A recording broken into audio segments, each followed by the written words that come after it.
위임 목사님께서는 교역자 수련회로 출타 중이십니다. 그래서 교역자 수련회와 위임 목사님을 위해 기도해 주시기를 바랍니다. 교재 74페이지를 제가 읽겠습니다. 모세는 백성들에게 앞으로 가나안 땅에서 하나님의 규례와 법도를 잘 지키며 살라고 격려합니다. 하나님께서는 눈에 보이지 않는 형상으로 자기를 드러내지 않으시고 말씀과 언약을 통해 자신을 나타내십니다. 하나님께서는 소멸하는 불이시며 질투하시는 주님이십니다. 따라서 모세는 백성들에게 하나님을 어떤 형상을 따라 조각하지 말 것을 당부합니다. 그리고 마음을 다하고 뜻을 다하여 하나님을 찾게 되면 반드시 만나 주실 것이라고 말합니다. 아멘. 오늘 본문의 말씀은 신명기에 적혀있는 세 편의 모세의 고별 설교 중 첫 번째 고별 설교에 해당하며 첫 번째 고별 설교를 마무리하는 말씀입니다. 모세는 첫 번째 설교를 마무리하며 하나님 말씀을 잘 지키고 우상을 만들어 숭배하지 말 것을 당부하고 있습니다. 이제 본문의 말씀을 주의 깊게 살펴보면서 교훈을 얻고 이를 바탕으로 기도함으로 하나님께 나아가고자 합니다.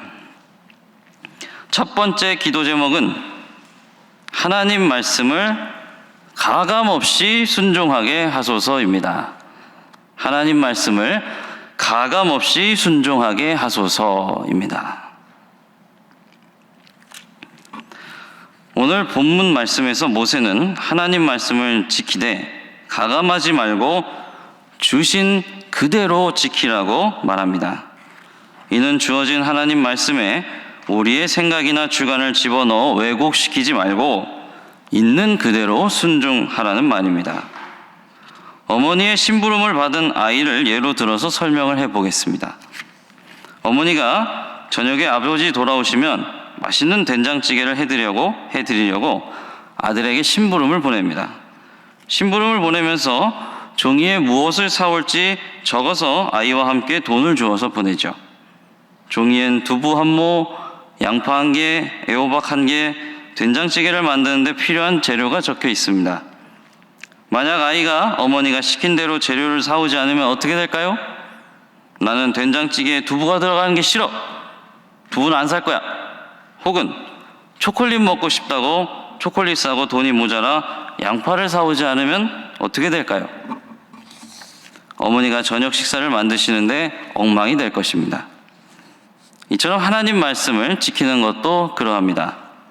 우리가 우리의 주관으로 이 말씀은 내가 볼 때 아닌 것 같아 하면서 지키려 하지 않고 또 주어진 하나님의 말씀, 성경으로는 부족하니 기도해서 더 계시를 받아야겠다. 이렇게 하나님 말씀을 가하거나 감하게 된다면 어떻게 되겠습니까?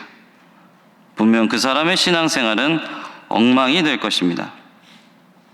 하나님 말씀을 의도적으로 자기가 원하는 대로 빼고 더하는 사람들을 우리가 무엇이라고 부르지요? 이단이라고 부릅니다. 사랑하는 신일의 성도 여러분, 우리는 예수 그리스도를 통해 하나님의 백성된 사람들입니다. 예수님께서는 요한복음 10장 27절을 통하여 이렇게 말씀하셨습니다. 내 양은 내 음성을 들으며 나는 그들을 알며 그들은 나를 따르느니라. 그리스도인은 말씀을 통해 들려진 하나님의 음성을 듣고 따르는 사람들입니다. 하나님 말씀을 지키는 것, 그분의 말씀을 가감 없이 따르는 것, 이것이 우리 그리스도인들의 정체성입니다. 이런 맥락에서 본문 6절의 말씀은 하나님 백성의 정체성이 어디에 있는지를 똑똑히 밝혀주고 있습니다. 너희는 지켜 행하라. 이것이 여러 민족 앞에서 너희의 지혜요 너희의 지식이라. 그들이 이 모든 규례를 듣고 이르기를 이 큰 나라 사람은 과연 지혜와 지식이 있는 백성이로다 하리라. 지켜 행하라. 이것이 여러 민족 앞에서 너희의 지혜요 너희의 지식이라. 하나님 말씀을 지켜 행하는 것이 하나님 백성임을 결정하는 중요한 모습이라는 것입니다. 이 큰 나라 사람은 과연 지혜와 지식이 있는 백성이로다 하리라. 사람들은 하나님 말씀에 순종하는 하나님 백성의 모습을 보며 과연 하나님을 따르는 백성은 다르구나 깨닫게 될 것이라는 말입니다. 사랑하는 여러분, 우리 그리스도인들을 다른 사람과 구분하는 특징은 겉모습이 아닙니다. 십자가가 그려진 옷을 입고 대문 앞에 십자가 명패를 달았다고 나는 그리스도인에 만족할 것이 아닙니다. 겉모습이 아니라 하나님 말씀을 지키는 것으로, 하나님 말씀에 가감없이 순종하는 것으로 우리의 정체성을 삼아야 하겠습니다. 그리하여 우리는 오늘 하나님 말씀을 가감없이 순종하게 해달라고 기도합니다.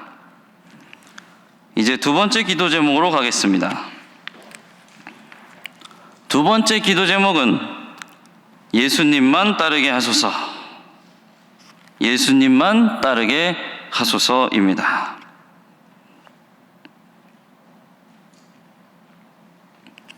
이 기도 제목을 듣고 의아해 하시는 분이 있을 줄로 압니다.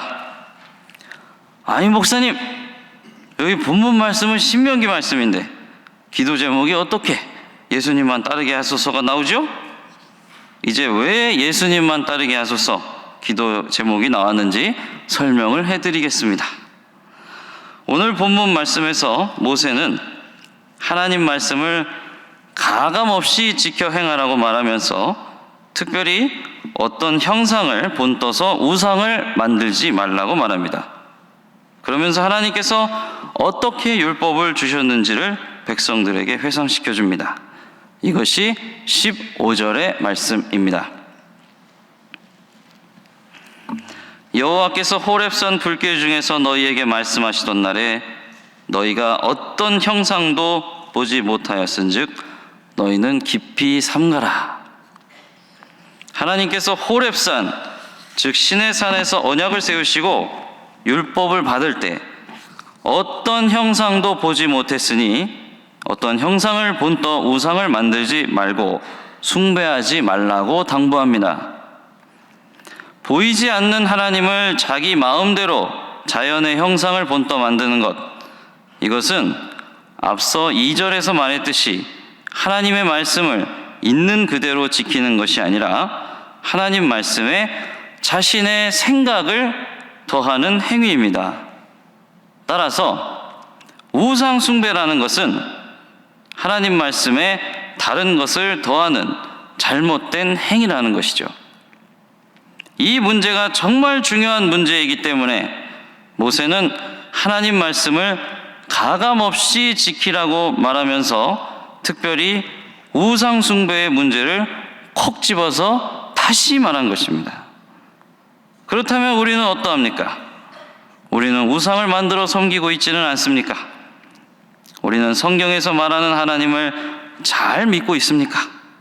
혹여나 하나님 말씀을 나 좋을 대로 해석하거나 내가 원하는 방식으로 해석하여 내 생각을 더하고 있지는 않습니까?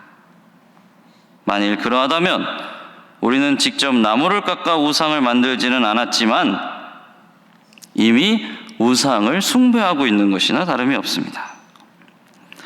눈에 보이지 않는 하나님을 믿는 것은 쉬운 일은 아닙니다. 그런데 하나님께서 우리를 불쌍히 여겨주셔서 온전히 하나님 자신을 우리에게 드러내 보이셨습니다. 보이지 않는 하나님의 형상을 드러내 보이셨습니다. 보이지 않는 하나님의 모습을 우리에게 보여주신 놀라운 은혜의 사건이 무엇입니까?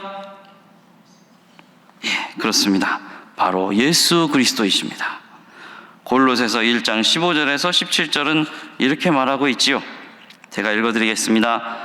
그는 보이지 아니하는 하나님의 형상이시요 모든 피조물보다 먼저 나신 이시니 만물이 그에게 창조되되 하늘과 땅에서 보이는 것들과 보이지 않는 것들과 혹은 왕권들이나 주권들이나 통치자들이나 권세들이나 만물이 다 그로 말미암고 그를 위하여 창조되었고 또한 그가 만물보다 먼저 계시고 만물이 그 안에 함께 섰느니라. 아멘. 골로새서에서 그는 예수님을 뜻합니다. 예수님은 보이지 않는 하나님을 보여주는 유일한 하나님의 형상이십니다. 그리하여 우리는 우상을 만들어 섬기지 않는 것을 넘어 보이지 않는 하나님을 드러내 보이신 예수님만을 따르며 살아가야 하겠습니다. 길이요 진리요 생명이시며 하나님 그 자신이신 예수님만 따르며 살아가야 하겠습니다. 마지막 기도 제목입니다. 받은 은혜를 기억하게 하소서. 받은 은혜를 기억하게 하소서입니다. 모세는 하나님 말씀을 가감없이 지키라고 명령하면서 특별히 우상을 만들어 숭배하지 말라고 당부합니다. 그리고 마지막으로 회중들에게 하나님께서 이스라엘 백성들을 위해 행하신 일들을 나열하면서 하나님 말씀을 지킬 것을 다시 한번 간곡히 호소합니다. 그렇습니다. 이스라엘 백성들은 기억해야 했습니다. 오늘 모압 평지에서 가나안 땅을 바라보기까지 어떠한 하나님의 구원 역사가 있었는지를 말입니다. 오늘 이스라엘 백성들이 여기까지 올 수 있었던 것은 이스라엘 백성들이 잘나서가 아니었습니다. 강한 손과 편팔로 하나님이 그들을 노예살이에서 구원해 내셨고 고비고비마다 하나님의 은혜의 손길이 함께했기 때문에 그들이 살아남을 수 있었습니다. 고비고비마다 하나님의 은혜, 모든 것이 그래서 하나님의 은혜로 비롯된 것이니 이 은혜를 기억하고 감사하는 마음으로 하나님께 순종하길 바라며 모세는 하나님께서 이스라엘 백성을 구원하신 일들을 기억하라고 말하고 있습니다. 사랑하는 여러분, 우리 또한 오늘 이 자리에 있기까지 모든 것이 하나님의 은혜임을 고백합니다. 하나님이 우리를 불쌍히 여기지 않으시고 우리를 돕지 않으셨다면 오늘 우리는 이 자리에 없었을 것입니다. 날마다 주님께서 주신 은혜를 되새기며 감사하시되 특별히 우리에게 예수 그리스도를 보내셔서 우리를 구원하신 은혜에 늘 감사하며 살아가는 우리 모두가 되면 좋겠습니다. 그리하여 우리는 받은 은혜를 기억하며 살아가게 해달라고 하나님께 기도합니다.